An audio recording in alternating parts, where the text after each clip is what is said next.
Bismillahirrahmanirrahim. Assalamualaikum warahmatullahi wabarakatuh.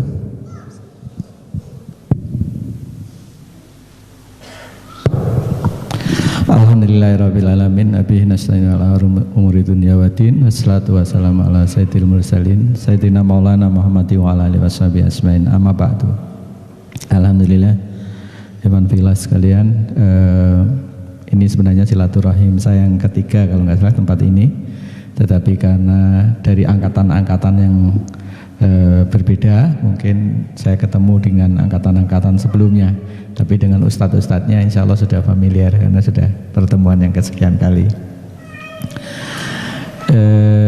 Ananda, karena rata-rata ini seusia anak-anak saya, jadi saya panggil Ananda saja. Ananda sekalian, di hadapan kita terbentang sejumlah masalah yang kita hadapi di negeri ini sekarang. Kalau kita lihat di negeri kita, mungkin pemimpin kita bukan yang ideal untuk kita.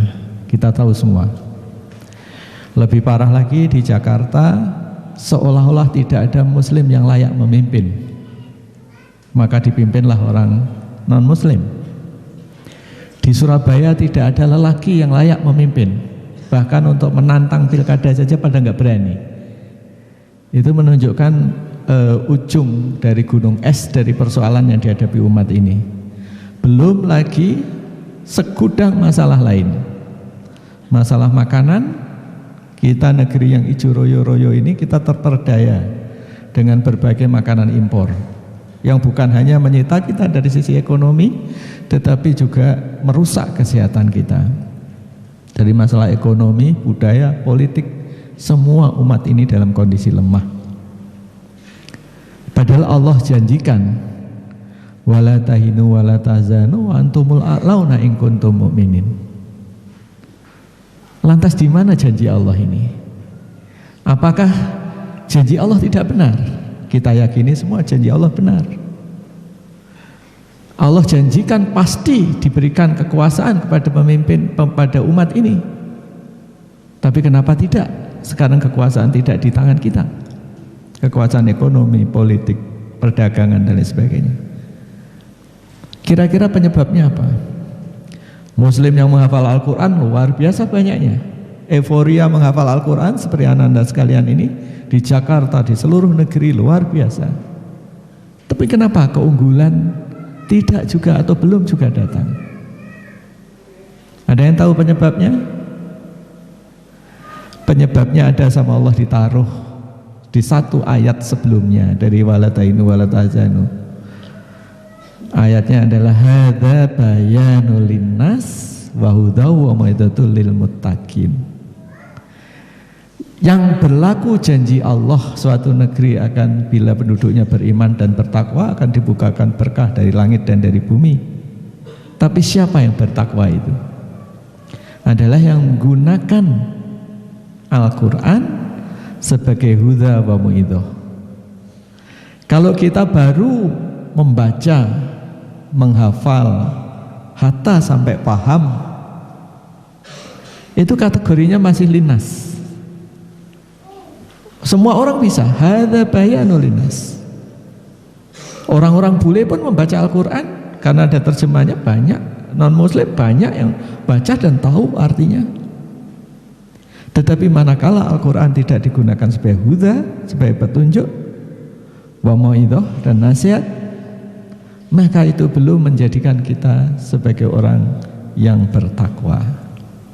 Sedangkan janji Allah adalah berlakunya bumi dilimpahin berkah dari langit dan dari bumi adalah bila penduduk negeri beriman dan bertakwa. Nah, sekarang di sini letaknya. Letak bagaimana kita sekarang menggunakan Al-Quran benar sebenarnya sebagai huda. Kalau membaca, menghafal sih kita sudah sehari-hari gitu. Tapi kapan? Kapan Anda menggunakan Al-Quran sebagai huda? Ada masalah ini namanya petunjuk, huda, petunjuk. Petunjuk untuk melakukan sesuatu. Kapan kita terakhir kali menggunakan Al-Quran sebagai huda? Ketika negeri ini ada masalah ekonomi, masalah politik, kita gunakan Al-Quran enggak? Al-Quran sebagai solusinya enggak? Sebagai huda enggak? Nyaris tidak. Kita tidak pernah dengar suatu problem suatu negeri seperti negeri kita ada masalah kekeringan misalnya. Pernah nggak pemimpin-pemimpin kita jungkir balik mendemonstrasikan betapa dia care sampai datang ke pusat-pusat titik api yang menyebabkan kebakaran misalnya, disiarkan televisi. Tapi satu hal yang tidak dia lakukan oleh pemimpin negeri ini dan juga di bawah-bawahnya, yaitu datang kepada Al-Quran, bertanya kepada Al-Quran, kalau nggak paham bertanya pada Ustadz, bagaimana menurut versi Al-Quran mengatasi masalah ini. Pernah dengar ada masalah kebakaran, kekeringan diselesaikan dengan Al-Quran? Apakah Al-Quran menjawab seperti ini? Jelas. Anda hafal ayatnya ini? Rata-rata Anda hafal, ya kan? Al-Quran akan menyelesaikan ini sampai negeri ini jungkir balik menerbangkan pesawat untuk menurunkan air memadamkan kebakaran sampai pesawatnya takut sendiri, nggak bisa terbang. Tapi satu hal tidak dilakukan, dia bertanya kepada Al-Quran. Kalau tanya dengan Al-Quran solusinya jauh lebih sederhana. Tahu ayatnya? Fakultus taufiru robbakum innahu kana ghafara yursilis sama'alaikum mitrara wa yumditkum biamwali wa banin wa yaj'alakum jannati wa yaj'alakum anhara. Jadi kita disuruh beristighfar, maka dengan itu akan diturunkan hujan yang lebat, iya kan? Betapa murahnya solusi Al-Quran ini sebenarnya, ya kan? Kita disuruh istighfar, tapi itu pun kita tidak lakukan, iya kan? Kita menempuh cara dengan berusaha memadamkan setengah mati sampai sekarang api terus berulang. Nah ini solusi jangka pendeknya. Solusi jangka panjangnya apa? Supaya nggak timbul kebakaran lagi setiap kering kebakaran. Karena istighfar tidak cukup hanya dengan istighfar, harus menghentikan perbuatan yang membuat Allah marah, yang membuat kebakaran, yang membuat kerusakan, harus dihentikan, digantikan dengan hal-hal yang baik, digantikan dengan amal soleh, iya kan? Kalau kita lakukan itu, pertama jangka pendeknya istighfar, insya Allah nanti Allah turunkan hujan, asap padam, sederhana kan? Asap padam. Jangka panjangnya kita hentikan penyebabnya. Penyebabnya apa? Penyebabnya karena kita menanami dengan tidak menggunakan petunjuk Allah. Indonesia dalam hal bertani kita salah 2 kali belajar. Salah belajar pelajaran pertama, kita belajar dengan para penjajah, mengajari kita nanam ini itu, kita ikuti sampai sekarang, termasuk sawit. Sawit itu dibawa Belanda dulu hanya 4 butir, sekarang 11 juta hektar lahan di Indonesia ditanami sawit.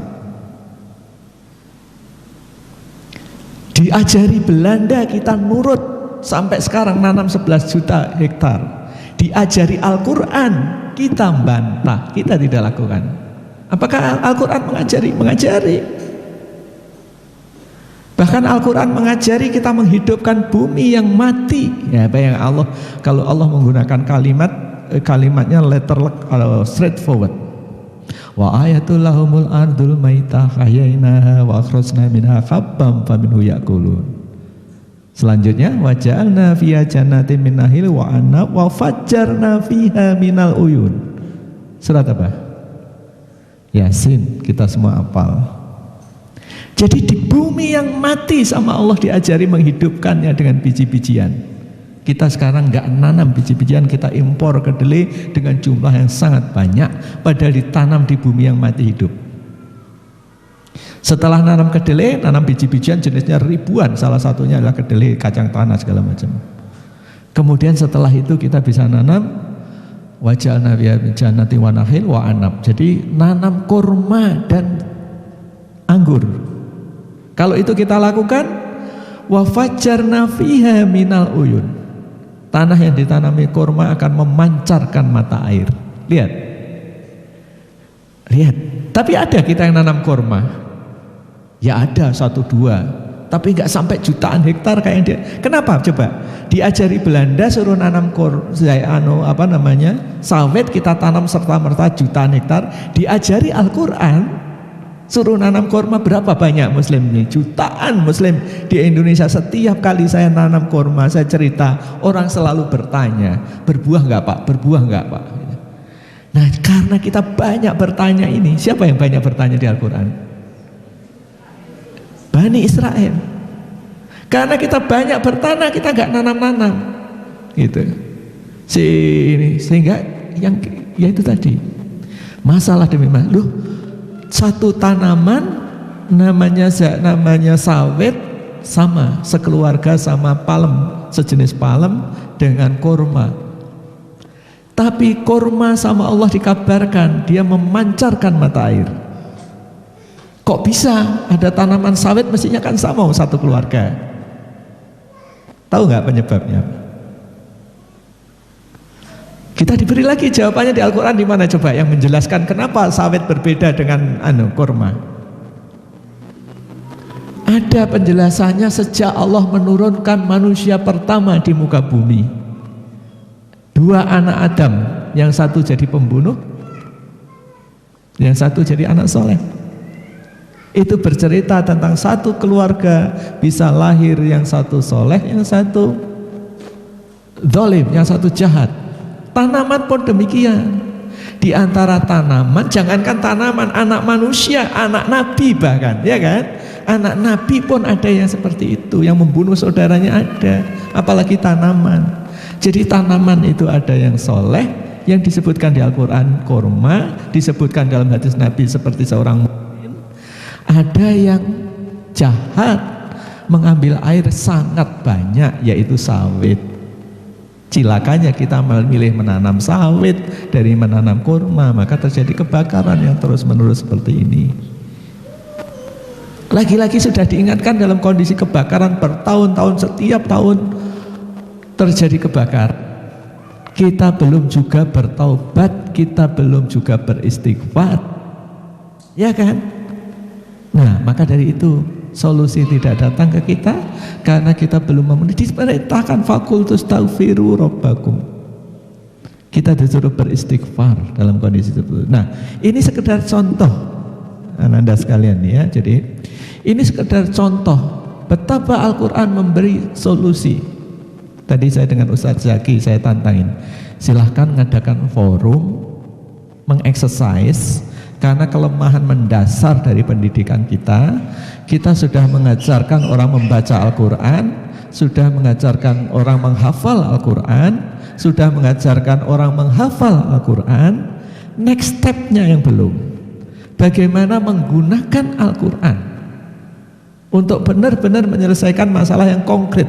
Setiap hari segudang masalah di depan mata kita, solusinya ada di depan tangan kita, bahkan kita hafal.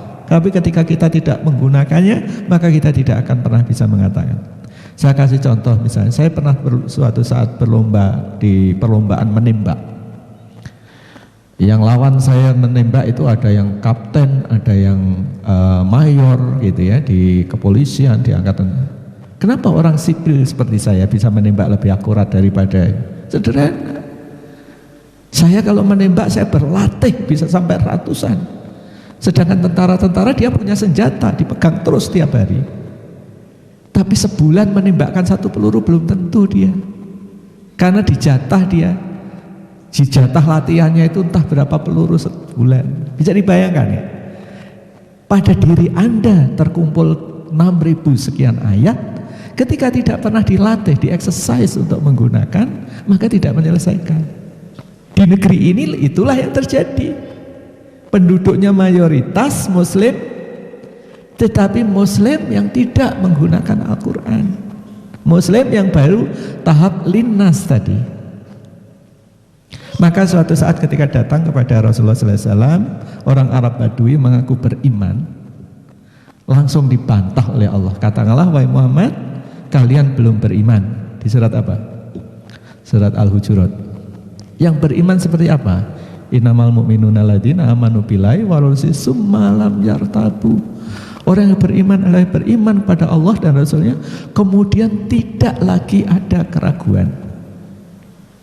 Nah, tidak lagi ada keraguan.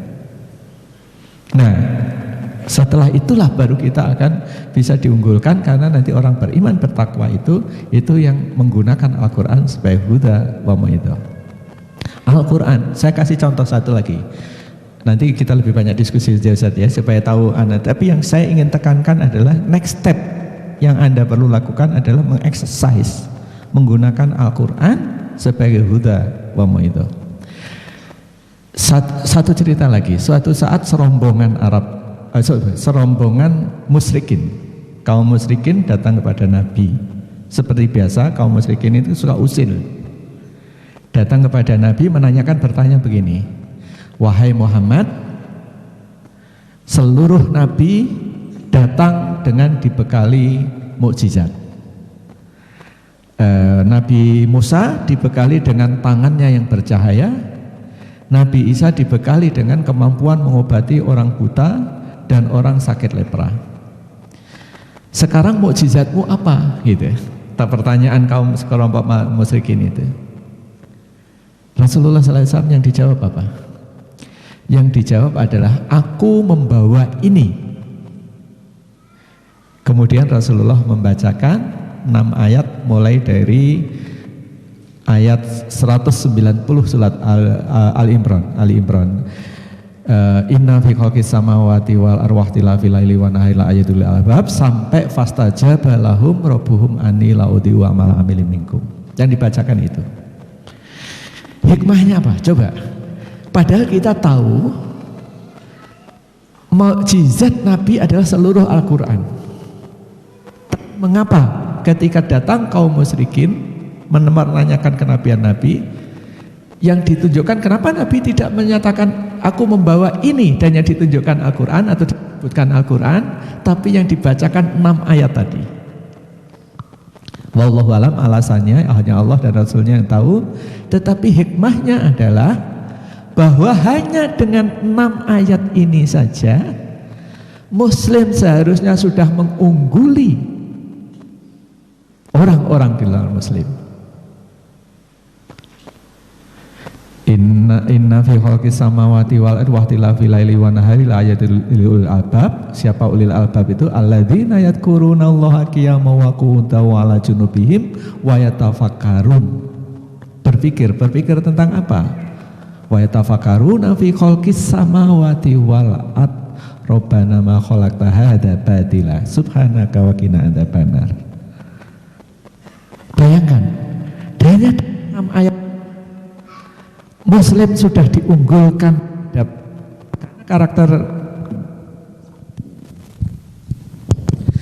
karena karakter mukjizat itu kan sesuatu yang demikian unggul yang bisa menaklukkan obsesi apapun pada zamannya. Nabi Musa diberi kemampuan menaklukkan seluruh tukang sihir Fir'aun. Kenapa? Karena obsesi umat zaman saat itu sihir. Nabi Isa diberi kemampuan pengobatan yang sampai sekarang tidak diberikan ke dokter manapun, mengobati orang buta sejak lahir. Karena orang buta sejak lahir itu tidak ada infrastrukturnya. Jadi kalau bisa mengobati, orang sekarang kan dioperasi, dikasih mata segala macam. Nabi Isa dengan izin Allah bisa. Karena obsesi umat zaman itu adalah pengobatan. Nah, obsesi umat zaman ini apa? Menurut Imam Syafi'i, obsesi atau mukjizat Al-Quran, mukjizat Nabi Muhammad itu adalah meliputi mukjizat seluruh Nabi. Kenapa? Karena obsesi umat-umat sebelumnya seluruhnya ada saat ini. Seluruhnya ada. Yang obsesinya sihir banyak. Yang teman-teman kita yang ada di DPR kan suka sekali menyihir anggaran, menyulap anggaran. Yang obsesinya juru obat banyak, tiba-tiba banyak sekali dukun-dukun tiban. Ini banyak sekali. Jadi segala macam obsesi teknologi, obsesi strategi, semuanya tumplek-plek zaman saat ini. Jawabannya hanya satu, Al-Quran. Lebih spesifik lagi, karena karakter Al-Quran ketika memberikan petunjuk, dia juga diberi bayan, diberi penjelasan, diberi contoh oleh Nabi. Maka Nabi ingin memberi contoh begini menggunakan mukjizat, begini mukjizat. Yang diberikan contoh oleh Nabi adalah 6 ayat tadi. Coba sekarang kita bayangkan, dengan 6 ayat yang Anda unggulkan, ini mudah sekali dihafal gitu ya, ini 6 ayat. Tapi Anda lebih dari hafal, Anda hayati, Anda terapkan, umat ini sudah unggul. Tadi saya jalan-jalan tanpa sengaja dengan Ustadz.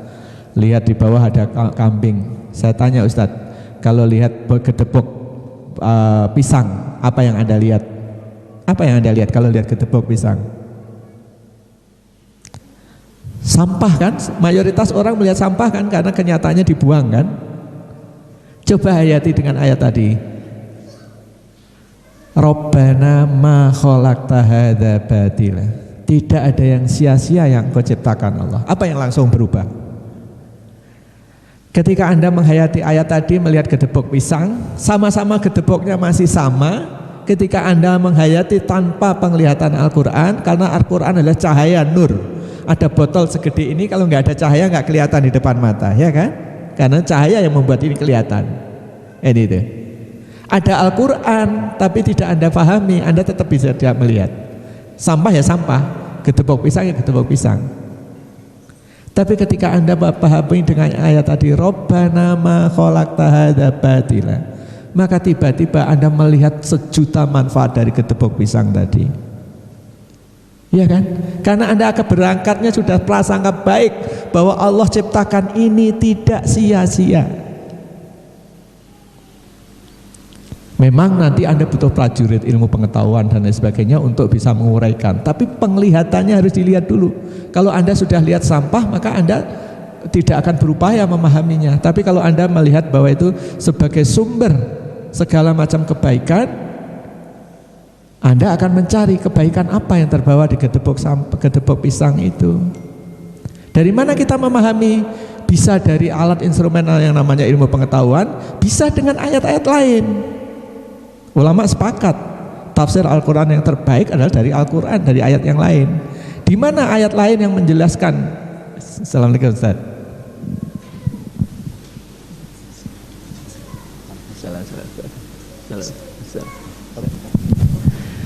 Di mana ayat lain yang menjelaskan bahwa gedebok pisang itu akan bermanfaat misalnya? Sangat banyak. Misalnya Anda tahu Al-Quran, pisang disebut di Al-Quran di ayat apa? Di surat Al-Waqiah, ketika Allah bercerita tentang siapa? Tentang golongan kanan yang di surga. Kita tahu benda-benda surgawi semuanya bermanfaat. Ketika sebagian benda surgawi yang semuanya bermanfaat itu diturunkan oleh Allah ke muka bumi, dibocorkan oleh Allah di muka bumi, masa tidak kita nggak bisa memanfaatkan, kan gitu. Itu salah satu pemahamannya. Jadi disinyalir seperti itu. Terus kemudian saya kasih contoh lain. Harta ya, kalau saya punya harta, saya kumpulkan untuk diri saya sendiri, itu menjadi musibah bagi saya, menimbun, ya kan? Tapi kalau saya bocorkan, saya uraikan, maka manfaatnya sampai 700 kali atau bahkan lebih. Ya, jadi ketika harta dikumpulkan menjadi satu, dia menjadi musibah. Tetapi ketika disebarluaskan, disebarluaskan, dia menjadi manfaat yang luar biasa. Demikian pula pohon pisang dan pohon apapun, ketika kumpulkan jadi satu, Anda melihat sebagai sampah. Tapi ketika ilmu Anda nanti sampai menguraikan pohon pisang itu menjadi 3 komponen utamanya, 3 komponen di luar air. Pohon pisang itu 3 komponen utamanya adalah selulose, hemiselulose, dan lignin. 3-tiganya ini bernilai sangat mahal. Bayangkan, ketika jadi gedebok kita tidak melihat nilainya. Ketika kita uraikan, kita pecah-pecah, nilainya menjadi sangat tinggi. Oleh sebab itu maka turunlah perintah tadi. Siapa yang disebut ulil albab tadi adalah orang yang memikirkan ciptaan Allah di langit dan di bumi, ketika dia tidur, ketika dia berdiri, ketika dia duduk, ketika dia tidur. Artinya sepanjang waktu dia memikirkan ciptaan Allah. Itulah yang disebutkan ulul albab. Kan itu si ininya. Saya kasih contoh lain, perintah yang sederhana sekali dari satu ayat Al-Quran, tapi kalau kita lakukan satu perintah sederhana ini sudah kita akan mengunggulkan, akan menunjukkan keunggulan manusia di atas makhluk lain. Tahu nggak dalam hal mendeteksi buah matang? Anda tahu nggak buah matang, mangga kalau matang gimana bentuknya, tahu nggak? Kapan mangga itu matang, kapan mangga itu masih mentah, tahu nggak? Kebanyakan Anda tahu setelah codot nyamber duluan, ya kan? Lu kalah sama codot kita, kan gitu, kalah sama codot. Padahal ada perintah, namanya perintah, harus kita laksanakan. Perintahnya itu di surat 6 ayat 99. Potongan penggalanya adalah unduru ila samarihi idza asmar wa yan'i. Lihat, ada perintah kepada kita, perhatikan buah itu ketika pohon itu berbuah dan ketika masak. Lihat, apa yang terjadi ketika kita tidak pernah lakukan ini? Kita kalah sama codot, kita taunya buah masak ketika buah itu sudah jatuh karena disambar codot duluan. Lihat, codot sama Allah diberi mata yang besar supaya dia bisa melihat di malam hari. Diberi telinga yang kayak penangkap sonar, kayak radar gitu. Karena supaya dia bisa terbang di antara ranting-ranting dengan sangat cepat tanpa nabrak. Diberi penciuman yang tajam supaya dia bisa mencium suatu buah matang dalam jarak yang ratusan meter. Lihat, dengan hidungnya, dengan matanya, dengan telinganya, codot diberi kemampuan itu. Manusia diberi enggak? Diberi. Bahkan lebih dari itu, di atas telinga kita, di atas hidung dan mata kita sama Allah diberi akal dan diberi wahyu, diberi petunjuk. Tetapi manakala akal dan wahyu kita tidak kita gunakan, kita kalah dengan codot. Iya kan? Anda tahu buah matang kan selalu keduluan sama codot. Karena kita diberi akal untuk memikirkan, diberi wahyu, kita tidak gunakan.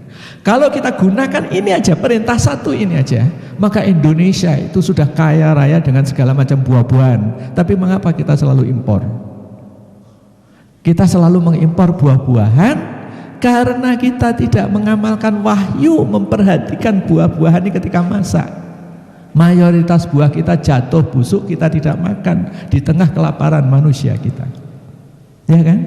Ini contoh bagaimana menggunakan. Anda mendalami satu ayat ini aja, tapi dipahami sampai sedalam-dalamnya dan diamalkan, Indonesia bisa kaya raya jadi menjadi sumber buah dunia, bukan pengimpor buah seperti sekarang. Iya kan? Ini satu hanya suruh perintah memperhatikan buah ketika masak. Saya kasih contoh lain di surat Yusuf, teori pasca panen penanganan biji-bijian. Di surat Yusuf itu sederhana sekali, biarkan buah benih butir padi ditangkainya, dan dengan cara itu butir-butir padi tetap dalam kondisi baik, bisa ditanam kembali minimal 7 tahun ke depan.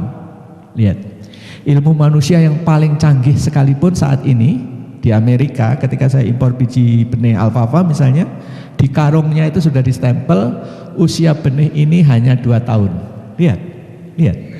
Jadi dengan ilmu manusia yang canggih sekalipun saat ini, hanya usia benih rata-rata 2 tahun. Kalau Anda beli benih apapun di Indonesia sekalipun, rata-rata usianya 1-2 tahun. Padahal ilmu Al-Quran yang sederhana sekali, biarkan buah ditangkainya, itu umurnya sudah akan 7 tahun minimal. Karena nanti akan digunakan, ditanam 7 tahun kemudian. Lihat. Ini menunjukkan betapa petunjuk Al-Quran begitu detailnya. Satu lagi, kalau yang ini PR jangka panjang Anda, yang mahasiswa nanti bisa nekuni jadi tesisnya, yang SMA nanti bisa dijadikan cita-citanya, penerapan dari ayat-ayat Al-Quran. Saya kasih contoh kasusnya begini. Kembali ke hasil pertanian, karena Indonesia kaya sekali dengan pertanian, apapun. Tapi sekarang kita sangat miskin karena kita impor. Gitu. Sama dengan misalnya Anda punya sawah besar, tapi Anda nggak bisa ngolah, Anda nggak kerja apa-apa, apa dampaknya? Miskin. Hidup kita tergantung orang lain.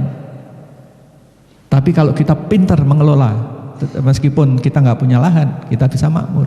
Karena kita bisa makmurkan, makanya kita ditugaskan untuk memakmurkan bumi. Dan petunjuknya ada, semua petunjuk. Menghidupkan bumi yang mati ada. Apalagi yang sudah sangat detail petunjuknya. Nah, PR-nya begini. Di negeri yang sangat kaya, yang sangat ijo royo-royo, seharusnya menjadi sumber pangan dunia. Kita seharusnya bisa nyantuni saudara-saudara kita yang negerinya kering. Spanyol di masa kejayaan Islam sampai sekarang curah hujan di Spanyol itu hanya 650 mm.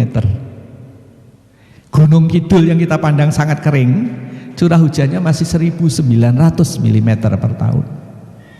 Jadi kalau Gunung Kidul saja kita jadikan lebih baik dari Spanyol dari cara potensinya.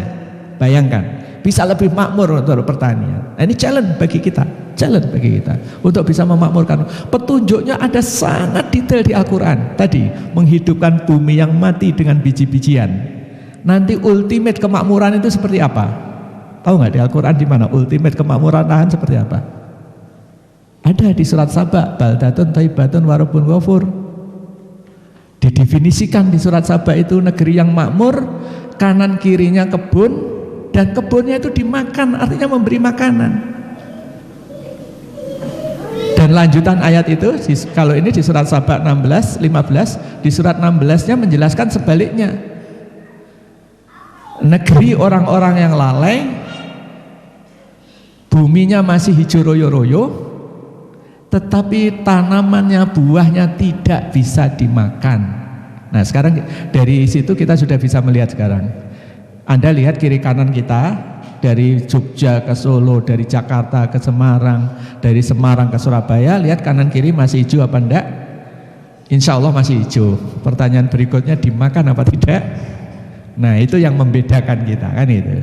Nah, sampai sedetailnya ulama bisa menjelaskan kondisi Sabak itu sangat detail, Ustaz. Jadi misalnya contohnya gini, di negeri Sabak itu orang panen buah itu tidak lagi dengan misalnya kalau orang kita dengan getek, dengan segala macam susah payah itu, tidak. Di negeri Sabah orang panen buah itu cukup ibu-ibu dan remaja putri nyinggu apa di atasnya, di atas kepalanya ditaruh kayak tampah itu, terus cukup berlarian di bawah pohon. Maka nanti buah jatuh sendiri di atas tampah itu. Masuk akal nggak? Sangat masuk akal. Karena buah yang menjelang matang, makanya sama Allah suruh memperhatikan. Perhatikan buahnya ketika pohon itu berbuah dan ketika dia proses masak. Karena ketika buah menjelang masak, itu tangkainya lemah.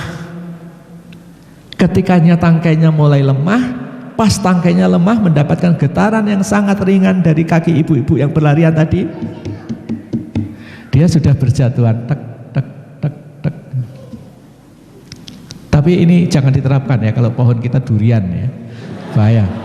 Si pohon yang lain ya, maksud saya jangan durian. Orang-orang Indonesia sukanya durian jadi.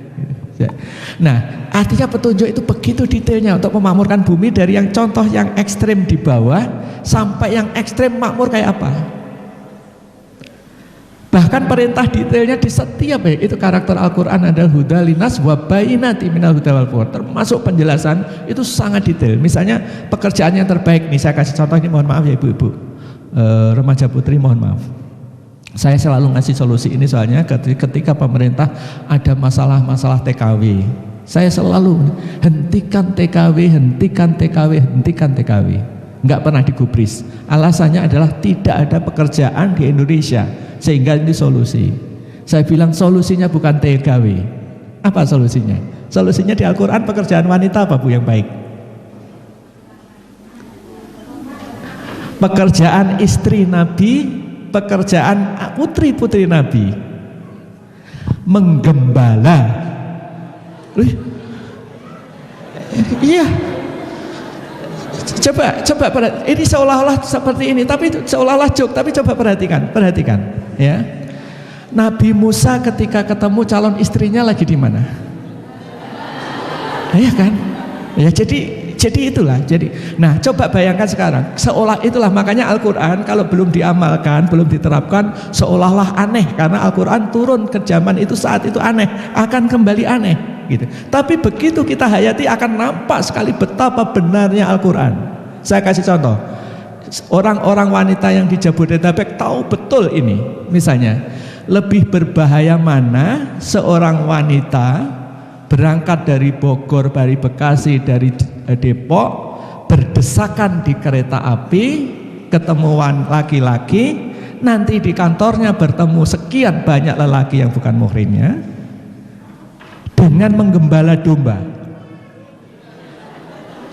Logikanya jauh lebih aman, insya Allah dunia akhirat lebih aman menggembala domba. Iya kan?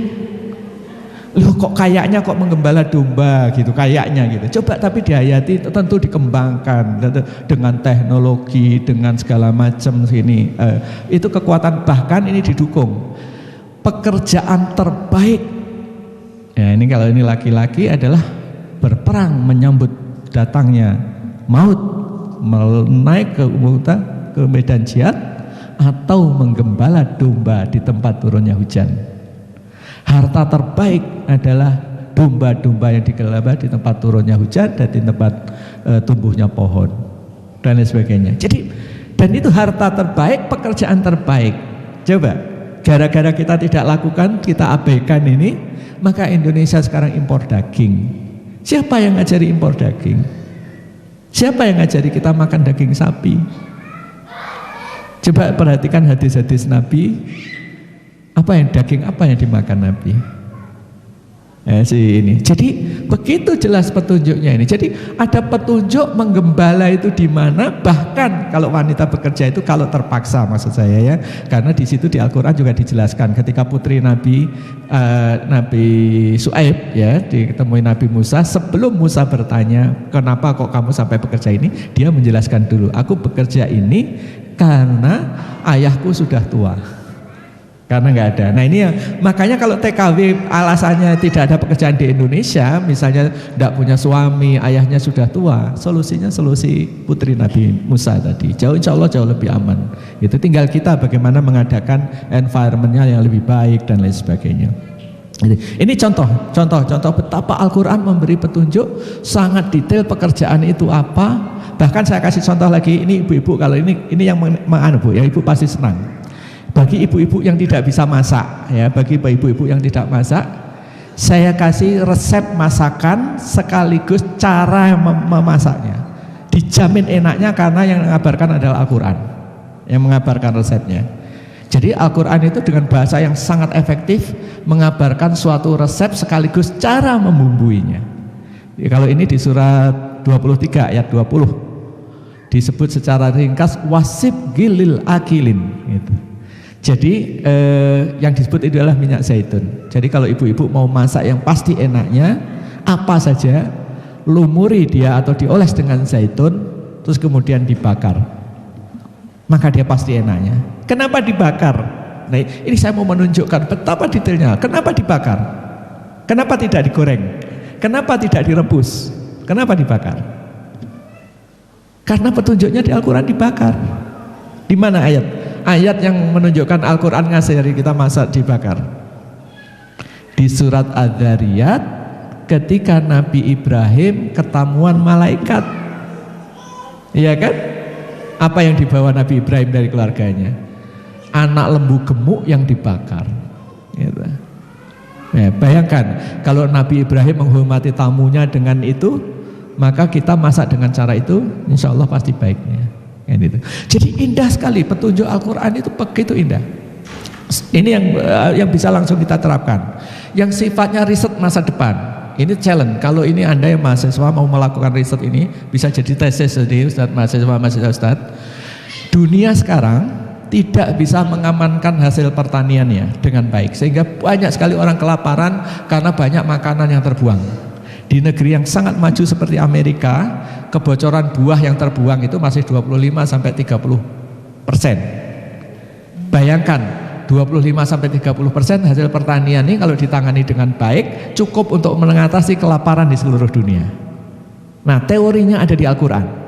Mengamankan hasil pertanian itu teorinya ada di Al-Quran sangat detail. Kalau sifatnya biji-bijian tadi yang di surat Yusuf. Kalau yang sifatnya buah-buahan banyak sekali. sifat buahnya banyak sekali. Misalnya saya kasih contoh tadi yang pertama suruh memperhatikan buah ketika masak tadi. Dan yang lebih menarik lagi, bahkan kadang Allah bukan sembunyikan, Allah sisipkan ilmu di tempat yang tidak Anda duga-duga. Misalnya ketika Allah mengumpamakan pahala, dia contohkan adalah seperti kita menanam satu bibit menjadi 100 dan masing-masing menjadi 7 bulir masing-masing 100. Maka dia bercerita tentang ideal hasil pertanian seperti ini. Gitu. Ketika menggambarkan tentang kalimatan thayyibah, digambarkan akarnya kuat, asluha sabit wa far'uha fis sama tu'ti ukulaha kulahin bi nirabiha. Jadi gambaran pohon yang indah seperti itu. Nah, maka salah satu ilmu yang bisa kita gali, menginspirasi itu, Anda bisa mengawetkan buah-buahan seperti petunjuk Allah. Inspirasinya justru ada di surat Al-Kahfi. Tahu nggak tentang pemuda Ashabul Kahfi yang ditidurkan oleh Allah dalam 309 tahun? Ketika bangun, pemuda itu tua apa muda? Masih muda, nggak bertambah tua. Nah, sedangkan tanaman-tanaman seperti juga manusia digambarkan oleh Allah. Tanaman-tanaman itu bertasbih, tanaman-tanaman itu bersujud. Jadi dan dalam ilmu pengetahuan tanaman-tanaman itu bernafas seperti manusia. Maka dengan inspirasi surat Al-Kahfi tadi, kalau Anda bisa menidurkan buah itu, maka buah-buah yang kita petik sekarang bisa dikonsumsi tahun depan, tahun berikutnya dan lain sebagainya. Iya kan? Tidurkan. Dan di petunjuknya di Al-Kahfi itu jelas, pemuda yang ditidurkan tadi diapain sama Allah? Pertama dibolak-balik, kedua juga ditutup telinganya, ya kan? Ditutup telinganya, mengurangi eksposur dengan dunia luar. Nah, artinya teknologi sudah diisyaratkan di situ. Bahkan sekarang sedang kita coba, teknologi itu sedang kita coba. Saya tidak tahu sampai berapa lama saya bisa menidurkan buah, tapi bayangan saya pada generasi anak-anak saya atau Anda nanti akan lebih maju lagi gitu. Artinya generasi sekarang yang saya coba itu baru range-nya antara kira-kira 10 hari sampai 21 hari kira-kira gitu yang bisa kita tidurkan itu. Jadi itu pun sudah sangat banyak manfaatnya. Misalnya buah kita petik di Jember. Kalau sekarang masalahnya kan kita petik mateng dibawa ke Jakarta busuk, kita petik mentah bawa ke Jakarta nggak enak, kan gitu. Nah, bayangkan kita petik di puncak kematangannya di Jember, di Probolinggo segala macam, ditidurkan selama perjalanan dan selama di gudang, dibangunkan ketika dia ditaruh di rak toko, klek gitu. Lihat, manusia sama Allah bisa ditidurkan 300 tahun. Manusia diberi informasi, diberi wahyu, diberi akal bahwa buah itu seperti bernafas seperti juga manusia. Kalau kita bisa menidurkan buah itu. Nah, ini teknologi pertanian yang sampai sekarang dunia modern seperti di Amerika belum bisa melakukan ini sampai seefektif itu. Sama dengan tadi mengawetkan benih cukup 2 tahun. Padahal Al-Quran, standar Al-Quran minimal 7 tahun benih diawetkan. Sangat masuk akal karena kalau krisis kekeringan bisa bertahun-tahun. Gitu. Nah, ini semua adalah challenge. Belum lagi sekian banyak teknologi yang lain. Sekarang yang sedang kita coba juga bercocok tanam dengan 1/10 resources. Kalau ini sebenarnya bukan temuan kita, karena di zaman revolusi pertanian di dunia, revolusi pertanian itu datanya dari negeri Islam di Spanyol. Di Spanyol itu ada kitab namanya Al-Filaha. Bagi anak-anak yang tertarik dengan mendalami kitab ini, saya sudah terjemahkan kitab ini, tapi tidak ke dalam bahasa Indonesia, ke dalam bahasa Inggris, karena tim yang menerjemahkan kita baru ada yang tim bahasa Inggris dari luar, tim bahasa Indonesianya belum selesai menerjemahkan. Namanya Al-Filaha. Kita upload di internet, bisa di-download gratis kitab ini. Kitab ini mensyarikan karya ulama selama 4 abad, dari abad ke-2 Hijriah sampai abad ke-6 Hijriah di Andalusia. Isinya adalah tentang cara-cara bercocok tanam yang paling efektif, paling murah. Jadi Spanyol revolusi pertanian terjadi padahal curah hujannya hanya 650 Indonesia, sekering-kering Indonesia Nusa Tenggara Timur masih 1000, Gunung Kidul masih 1900. Artinya kita berpotensi untuk memakmurkan bumi ini semakmur-makmurnya apabila petunjuknya kita gunakan Al-Quran. Nah, inilah challenge kita, bukan hanya menanamnya, sampai juga mengolahnya, menangani pasca panennya tadi. Jadi karakternya umat kita diberi contoh untuk tidak menyia-nyiakan makanan. Gitu. Nah, mudah-mudahan apa yang saya sampaikan ini sekedar membuka untuk bisa menjadi motivasi lah bagi Anda sekalian ini untuk melihat kira-kira apa yang bisa dilakukan ya. Orang dengan 1-2 ayat, kalau misalnya Anda menerapkan ungduru ila thamarihi ila asmara wayan'ih tadi, Anda sudah akan menguasai pasar buah Indonesia gitu. Apalagi ada 6.000 ayat lebih pada diri Anda, apa yang nggak bisa Anda kuasai, kan begitu. Ini Nah, lebih detailnya nanti Anda bisa diskusikan bila ada yang mau ditanyakan. Ustaz mau nambah Ustaz, moga. Assalamualaikum warahmatullahi wabarakatuh. Nama saya Abid dari kelas 10A. Mau tanya Ustadz, tadi kan dijelaskan kalau ungduru ila tamarihi idza asmara wayan'ih. Nah, kan ketika matang itu ciri-ciri dari buah matang yang mencapai puncak matangan itu bagaimana ciri-cirinya? Ya, terima kasih. Wassalamualaikum warahmatullahi wabarakatuh. Jadi jawabannya apa? Jawabannya ya diperintah itu, perhatikan. Perhatikan, nanti Anda akan tahu, setiap buah akan Anda tahu, karena justru di situ perintahnya. Nah, saya kasih contoh begini.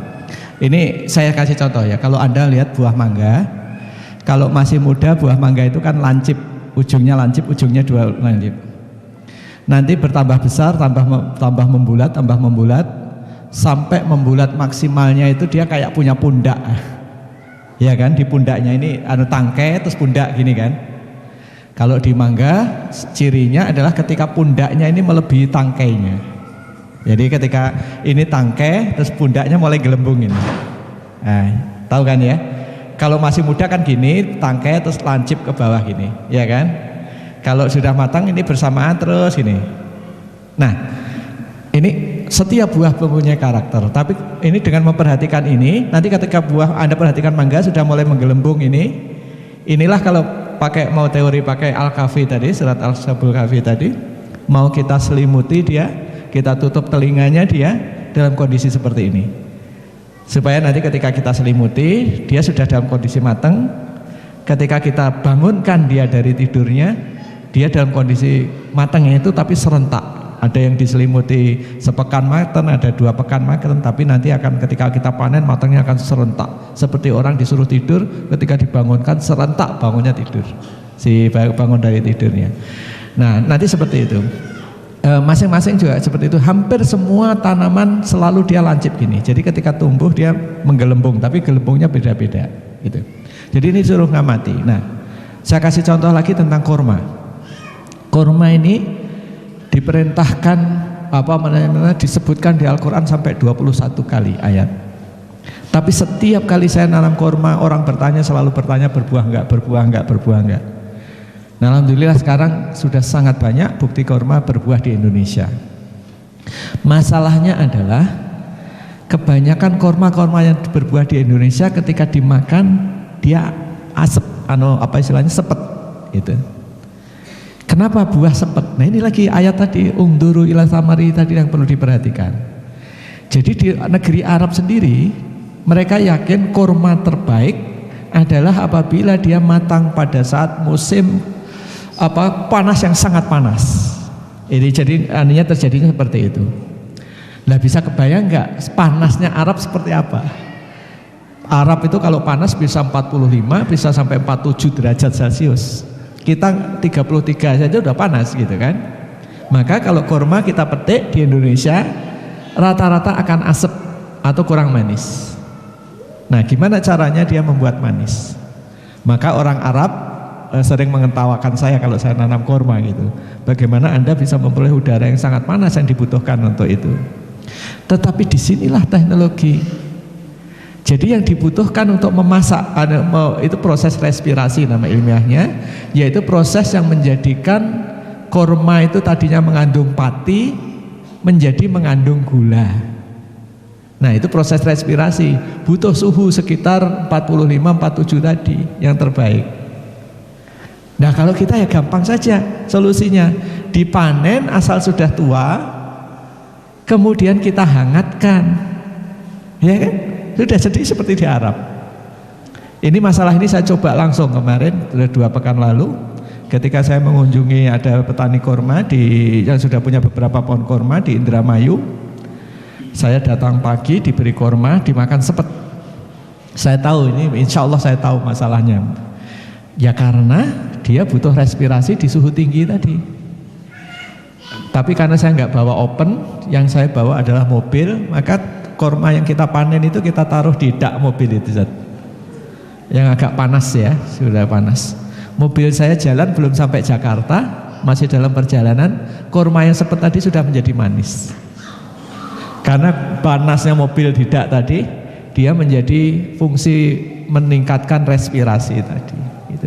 Nah, ilmu semacam ini akan Anda selalu ketemu insya Allah, karena janji Allah, wattaqullah wa yu'allikumullah. Bertakwalah kepada Allah, Allah akan mengajari ilmu, kan gitu. Tetapi syaratnya tadi dijalankan, dieksekusi, gitu ya. Seperti yang di rangkaian ayat surat Ali Imran tadi, fastajaba lahum rabbuhum anni la udhi'u amala amili minkum. Jadi yang dikabulkan atau yang disukseskan oleh Allah adalah yang beramal, yang berbuat, baik laki-laki maupun perempuan. Jadi untuk tahu buah-buah lain, silahkan amalkan ayat tadi. Perhatikan buahnya ketika pohon itu berbuah dan proses masaknya. Anda masing-masing ini ada sekian ratus santri dan santriwati, ngamati satu pohon aja, Karanganyar sudah menjadi sentra buah, ya kan? Karena nanti ada yang ahli rambutan, ahli mangga, ahli ini, potensinya akan sangat besar kalau kita dalami ini. Bagi yang Anda yang ingin mendalami, nah ini perlu ilmu pengetahuan yang agak sedikit tinggi, tetapi yang mungkin yang sarjana-sarjana, anak S1 mungkin bisa ditugasin kalau tertarik, mendalami cara menidurkan buah, karena ini ilmu baru. Di ilmu pengetahuan modern rata-rata tidak dibahas gitu ya, atau kalau dibahas dengan cara yang ngawur, yang tidak pakai petunjuk gitu kan, misalnya buah disemprot dengan zat kimia yang dan sebagainya. Kita tidak boleh merusak tanaman itu karena menjadi tidak bisa dimakan atau menjadi berat. Itu insya Allah kalau ada yang mau ngambil tesis S1 atau bahkan S2 atau S3 di bidang ini, ilmu Al-Quran, tapi ngambil tesisnya adalah pra dan pasca panen buah gitu. Nah itu akan menjadi ilmu yang langsung diterapkan, dan Indonesia akan bisa insya Allah kembali mandiri pangan. Ilmu yang nggak diajarkan di IPB, nggak juga diajarkan di UNJ atau UIN gitu ya, tapi bisa dipelajari siapapun yang mendalami Al-Quran.